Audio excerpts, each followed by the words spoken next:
সারাদিন মনিটরের স্ক্রিন দেখতে দেখতে চোখে পড়ে গেল দুটি গ্লাস। আমার মতো যাদের দুটি গ্লাস নেওয়ার ইচ্ছা নেই তাদের জন্য ভেনকিউ নিয়ে এসেছে হ্যালো। লেটস সি এটার ভিতরে কি আছে। বক্সটা দেখতে প্রিমিয়াম লাগতেছে। ফার্স্টে এখানে দেখি কি আছে। এসব কি, এটা রাখা যায়। এসে আমাদের মেইন জিনিস লাইট।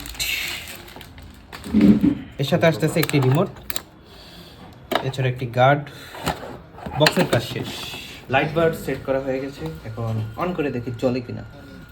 ও জ্বলে। এখানে অপশন রয়েছে, আপনি স্ক্রোল করবেন, স্ক্রোল করার সাথে সাথে আলো পরিবর্তন হবে, ডিমতে হবে, টেম্পারেচার চেঞ্জ হবে। এছাড়াও ব্রাইটনেসের অপশন রয়েছে, রাইট দিকে নিলে ব্রাইটনেসটি বাড়ে অ্যান্ড লেফটে ঘোরালে ব্রাইটনেস কমে যায়। এছাড়াও ফেভারিট চয়েস করার একটা অপশন রয়েছে, এটা প্রেস করলে এই মোডটা আপনার ফেভারিট হিসাবে হয়ে যাবে। দেন আপনি ক্যান্সেল করে আবার দিলে সেম লাইট সেটিংসে চলে আসবে। এছাড়াও অটো ডিমিং এর অপশন রয়েছে, এনভায়রনমেন্ট অনুযায়ী লাইট সেট করবে। এছাড়াও এই ভেনকিউর স্ক্রিন বারটির তিনটি মোড রয়েছে, পিছনে একটি লাইট রয়েছে। চাইলে এই স্ক্রিন বারের আলোতে পড়াশোনা করে A+ পেতেও পারেন, না পেলে আমাদের দোষ নেই।